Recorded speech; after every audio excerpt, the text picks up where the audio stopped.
All right, folks, we are live. I am currently talking to absolutely nobody.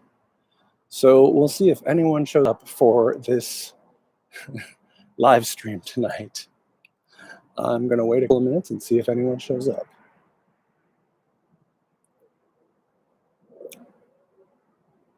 We had the Democratic debate tonight, and it was pure chaos. It was pure chaos. Anyway, all right, we're going to get started now because I have one viewer. Dear viewer, whoever you are, I'm very happy that you're there tonight. Welcome to the Daily Faded, where we get faded daily and talk about news and politics. Jesus Christ. Democratic presidential debates, they're just a shit show. They're just crazy. They're madness. They're bullshit. That debate tonight was complete bullshit. And the only good way to respond to that is to smoke.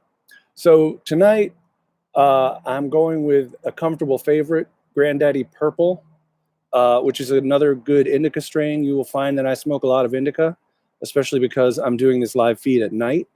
And, you know, sativa keeps me a little bit too busy in the head. So got to have the excellent indica to deal with this madness. Something's not right with my pipe. Hold on one second here. Weird. I know that's exactly what you want to see, right? There we go. So, the Daily Faded, issue number 2. Today is February 25th, 2020. You notice how I had to check? That's probably because I'm a stoner. So anytime I need to know the date, I have to check to see what it is. Anyway, as I was saying, tonight is going to be all about the most recent Democratic debate in South Carolina, which was a complete and total shit show. Now, just for the record, the first thing that we have to say, first we have to smoke a little bit.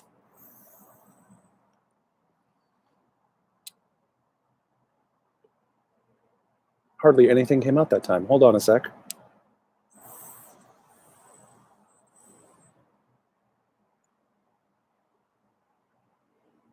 Much better. Much better. I hope you're smoking at home while we talk about this. So, by the way, I cough a lot when I smoke, so this is going to be truly entertaining for you. This debate was such bullshit. Tickets started at $1,750. So guess who was getting the most cheering? Michael Bloomberg, because the only people who can afford to get into the goddamn debate are people who can afford Bloomberg. People who lean towards the green, and I don't mean the environment. Yeah, it was just a bunch of rich assholes cheering for Bloomberg and Buttigieg. Anything they said, everything they said seemed to get these, you know, big rapturous applause. Warren and Bernie actually got booed a couple of times. What a mess. Here's one thing that I have to tell you. Anyone, anywhere, in the media, in the newspapers, here on YouTube, on Twitter, anyone who tells you that somebody won this debate, they're lying, they're full of shit, they're making it up. Nobody won this debate. It was a big mess. Everyone was talking over each other. I kept wondering, haven't these people ever been to a 12-step meeting? Don't they know about crosstalk? You're not supposed to talk when someone else is sharing. It's a simple rule. But they were talking over each other constantly. It was a fucking mess.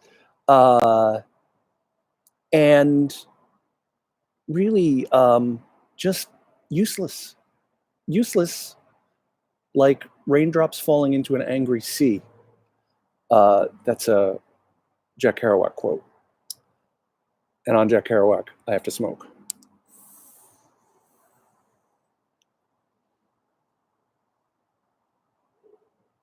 All right. So now let's get down to it. The debate started off with, guess what? Everybody piling on the front runner. Everybody going after Bernie. It was a mess. Bloomberg threw Putin at Bernie. Warren threw some sort of supposed ineffectiveness of Bernie's at him. It was a very weird attack. Pete made rat noises because that's what he does, make rat noises. And the best part of the attacks, of the initial attack, you know what it was like? I'm going to go all Chris Matthews right now.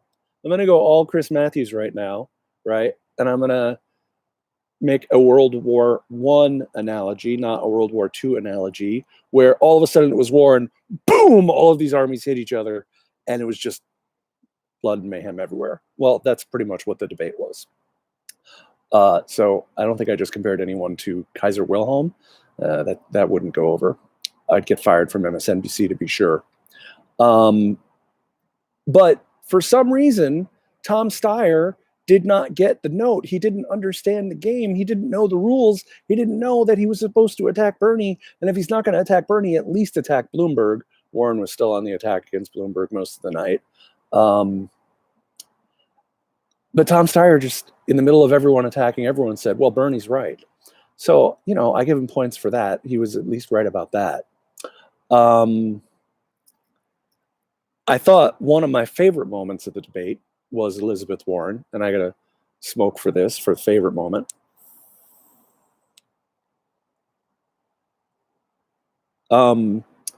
Elizabeth Warren was going after Bloomberg, and she brought up, I shouldn't laugh about this because it's truly awful.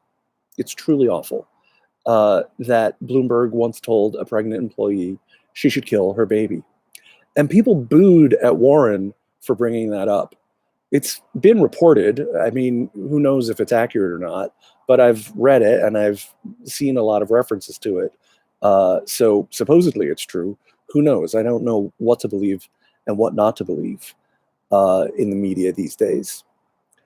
I think the biggest thing about the whole affair was that it was desperation. Absolute desperation. Now, I just said there was no winner. And there really was no winner because I don't think anyone came out looking particularly good. But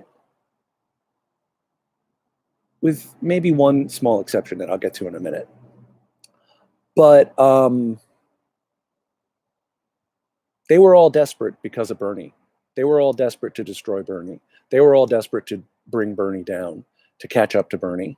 And that was incredibly clear. And I think that made Bernie look strong, even while so much of the debate was completely and totally weak. I did think Bernie missed a little bit. He had a really good night. I guess it was last night on CNN where he did a town hall and he brought out paperwork that showed how he's going to pay for all of his plans. And that was brought up. And instead of going into a little bit about how he's going to pay for the plans, which is all worked out, I've looked at it all, I've read it all. I'm not an economist. I can't tell you if it'll work or not, but it does look like he's paid for all of his plans. He shifted to Medicare for all, and it wasn't a great response. But that said, at least he was talking about what he's going to do.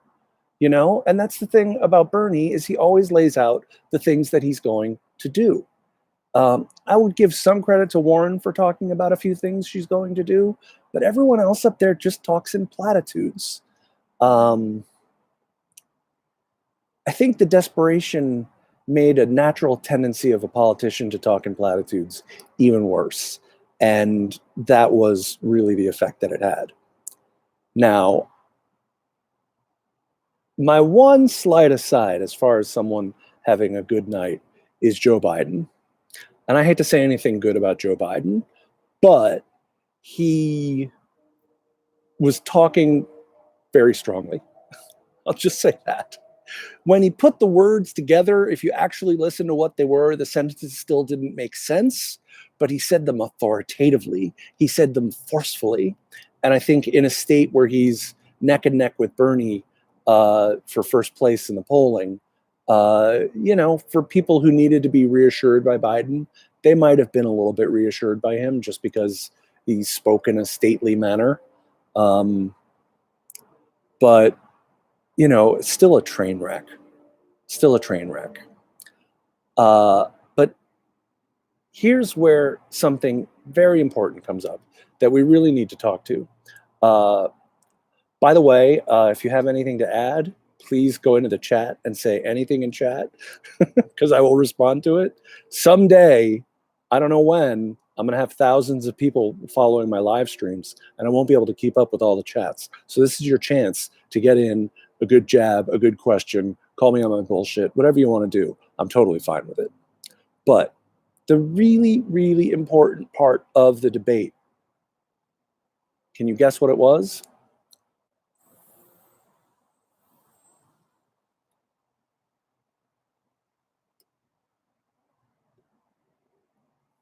Again, it's called Grandaddy Purple. And it's a Bloom brand cartridge. I don't know if that matters or not, but it's a nice, slow indica. The gelato that I was smoking last night, I got too stoned too quickly, and this thing had to be over. Weed. Weed was the most important thing they talked about the entire night. And the only candidate who's right on weed is Bernie. But the worst was Bloomberg, man. You would think after all the stop and frisk nonsense, you would think after people calling him a racist over stop and frisk, you would think that maybe he would get a clue that the American people want to legalize marijuana. But no, oh, we need to do more testing, that kind of bullshit. He did say he wouldn't go after the states that have it legal, but thank you, Spandau. I appreciate the comment. I can't handle much of anything when I'm stoned. So this is all going to devolve very quickly. But it was 100% clear that Bloomberg wants to control your life. That much was clear. So we cannot trust Michael Bloomberg to legalize weed. And this is why I say that them talking about the legalization of weed was literally the most important part of the entire debate. Not for no reason that I'm saying that. I want you to think back to where the war on drugs began. It began with the Controlled Substances Act of 1970, signed into law by Richard Nixon, who said, and I think Haldeman quoted him as saying that this was the way to get back at the hippies and the blacks. The Controlled Substances Act, that is, because we'd be raiding their homes nightly for possession and vilifying them on television. That was the idea. Now, I want you to think about a different America. I want you to think about an America in which instead of making it illegal, they legalized weed in the 60s. They said, you know what? A lot of people are smoking this. A lot of people love it. We all feel good. Let's legalize it right now. Well, why do we love to smoke weed so much? Why is the herb so magical? One of its many, many qualities, and I'm into it for all of its great qualities, but one of them is empathy. It's an entheogen. It creates connectedness between people. Connections between people. And when you're connected to people, you care about them. When you're connected to people, you want them to have health care. When you're connected to people, you want them to have an education. When you're connected to people, you want them to be okay. The thing is, with the entheogens, and this is much bigger with psilocybin or MDMA or LSD, you lose some of that ego that tells you you've got to get it all for yourself. And neoliberalism and neoconservatism are about taking as much as you can from people who need it the most. Whether you're taking here in neoliberalism or taking abroad with neoconservatism, it's the same thing. So what I'm trying to say is if we hadn't had this massive crackdown on one of nature's great gifts to us, maybe we wouldn't have accepted such shitty politicians for the last 50 years who have gotten us into the place that we're in, where the climate crisis is a complete fucking disaster. healthcare is a wreck. We have 68,000 people dying a year because they don't have adequate access to healthcare. All of these things could have been avoided if they had just turned the country over to the hippies. Now, I'm sure this is where you're going to bring up George McGovern. George McGovern was betrayed by the Democratic Party, not the other way around. I don't know all that much about the 1972 race, but I heard someone say that once and it sounded smart, so I just repeated it. No credit given. I don't know who said it. I don't really care. But George McGovern was 50 years ago, and the material experiences of people's everyday lives in 1972 was considerably different than it is today in 2020, after we have had 40 years of no one getting increases in wages while the cost of living continues to go up. So that's just my little aside about the Controlled Substances Act of 1970. And what I really think is that Nixon needed to smoke. That really could have changed things. God knows it could have saved people in Southeast Asia.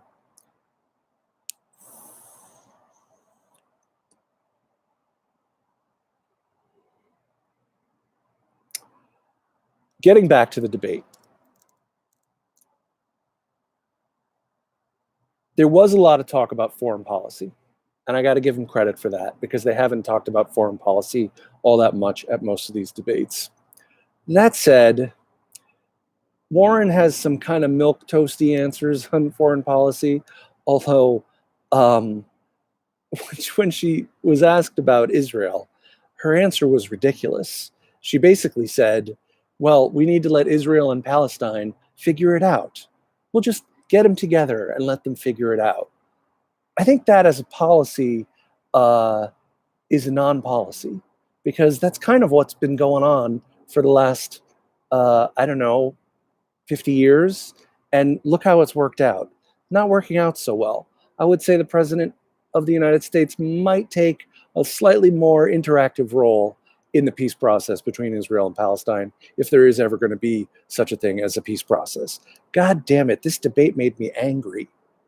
This shit makes me angry. Thank God I have a way to handle it.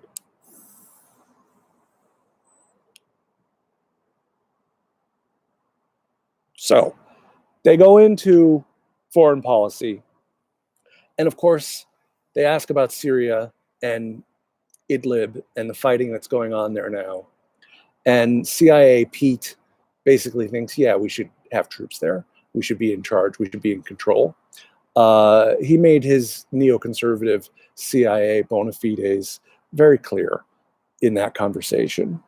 I already mentioned Warren and Israel. And of course, look, I'm a Bernie bro. I wear my heart on my sleeve in that regard. You know where I come from. You know where I stand. I think he's got the best foreign policy. Get all the troops home, end all of the wars, and let's start taking care of our own at home. Let's stop wasting lives and money on these fucking wars. Which brings us to Cuba. Of course, Cuba was going to come up. And I will say that Bernie pulled an absolutely boss move that I was totally down with. He quoted Barack Obama, because this little silly thing that he said about Fidel Castro ending illiteracy in Cuba, and everyone jumping on that and pretending that Bernie was saying that Fidel Castro was some fucking genius that he loved and that we should be like Cuba. No, that's not what he said. He said he increased literacy, because guess what? He increased literacy. So he quotes, who does he quote? Barack Obama. And of course, his team posted the video immediately for everyone to see. And who said exactly the same thing about changing the literacy rate in Cuba? Who said exactly the same thing about getting great health care for all the Cuban people? Barack Obama. So, boy, did that make Joe Biden mad. It was good, he was angrier than Bernie some of the time, and that's helpful to Bernie. So that was a boss move. And I got to tell you, the audience was so clearly biased towards Bloomberg and Buttigieg. The audience was so clearly a well-heeled, moneyed audience. When when Bernie, I think it was when he was quoting Obama, he was talking about the education in Cuba. I think it was right when he mentioned Obama, a bunch of people booed him, and he goes, what? Really? Like you're booing? You're booing education? As if, what the fuck is wrong with you? It was classic. I like angry Bernie. I'm down with the Bernie yells for us hashtag. Also on foreign policy, now this was just fucking crazy. Is the moderators who had no control at all during the entire debate. It was pure bedlam, total chaos, just going off in complete insanity. The moderators asked a question: would you as president respond to Russian meddling in our election with cyber attacks? And I was like, God damn, what the fuck kind of question is that? Like, when you say cyber attack, what does that even mean? Who knows what the fuck cyber attack means? We know it, it's bad and it's online. But that's all you know. A cyber attack could be a million things. It could be a denial of service attack. It could be attacking someone's electrical grid. It could be the Stuxnet virus in Iran. There's a ton of things it could be. I will get to that in just a minute, sir, because I think that's a good question. So they were like wanton, like basically suggesting that we should be doing these cyber attacks against Russia. Terrible fucking idea. Don't get me wrong. I'm not saying there shouldn't be consequences for Russia meddling in our election. First of all, I'd like to know what they actually did, because it seems to me like it was a meme factory. And, I'm really not afraid of meme factories. But you got to be more specific, and you can't just, imagine instead of cyber attack, chemical attack.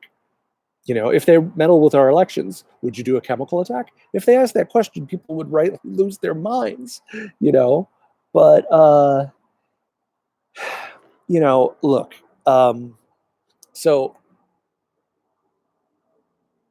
I'm not afraid of the word socialist. I'm wearing my DSA pin at the moment, and I'm proud of it. And I think Bernie did the right thing tonight, which is every time they call him a socialist, he just repeats what he stands for. And he says, is that so bad? Is that so terrible? To give everyone healthcare, to give everyone an education, to not have the most incarcerated people of any country in the world. Look, they called Barack Obama a socialist. If Joe Biden is the nominee, they'll call him a socialist. If Mike Bloomberg is the nominee, it'd be kind of hard to call him a socialist, but they probably would. Guarantee any of the other candidates other than Bloomberg, they guarantee they call him a socialist. So I think they've taken the sting out of the word. I really do. Obviously, it sets off older folks, people who have a little bit more of a Cold War mentality, and I kind of have one foot in Cold War and one foot outside of Cold War at my age. So anyway, they brought up the socialist thing time and time and time again. And one of the amazing things about socialists, and this is true of Hugo Chavez, and this is true of Evo Morales, as much as people don't want to hear about these South American socialists, they were elected in overwhelming landslides. Lula in Brazil, they win in overwhelming landslides with massive turnout, and they tend to win with massively multiracial coalitions. With Chavez, Morales, and Lula, they all worked to better the conditions of Black people in their country, of indigenous people in their country. And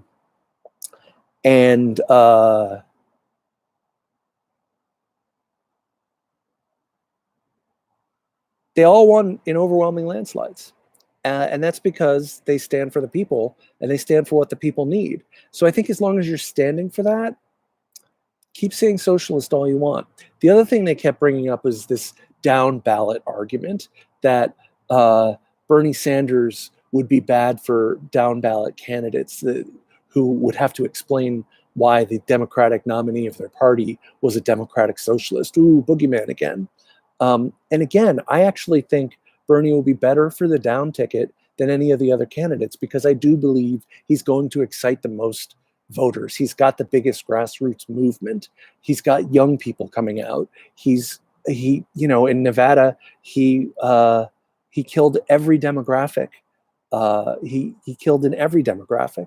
So when you bring that many people out to vote for a Democratic nominee for president, they're going to vote for the Democrat for Senate. They're going to vote for the Democrat for the House. So this issue of the down ballot problem is, and I would like to also point back to 2016, when we were told that one of Hillary's great qualities is that she was going to get all Democrats elected across the country down the ballot.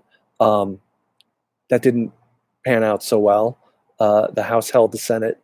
The Republicans held the Senate and the House in 2016. So the notion that you need a centrist in order to win the so-called swing districts, it's just not true. It's just not true.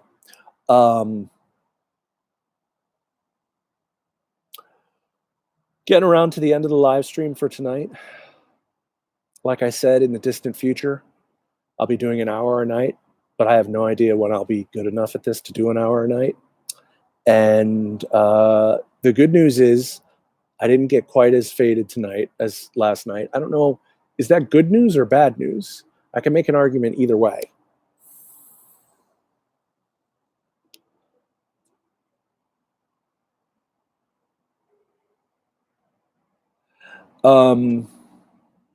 It's definitely a very different, this Grandaddy Purple is very mellow, whereas that gelato, man, it made my body feel like gelato, you know. Wild stuff. Maybe I'll go back to that tomorrow night. As I do every day on the Daily Faded, we do have a daily fail. The daily fail for today is democracy. Democracy is completely and totally failing us when we have something like that Democratic debate, where one of the moderators actually told one of the candidates that 75 seconds is a lot of time when they complained about not having enough time for the answer. If 75 cents is, if 75, oh, hey, look at that. We have a Trumper. Welcome to the party, man. I'll smoke one for you.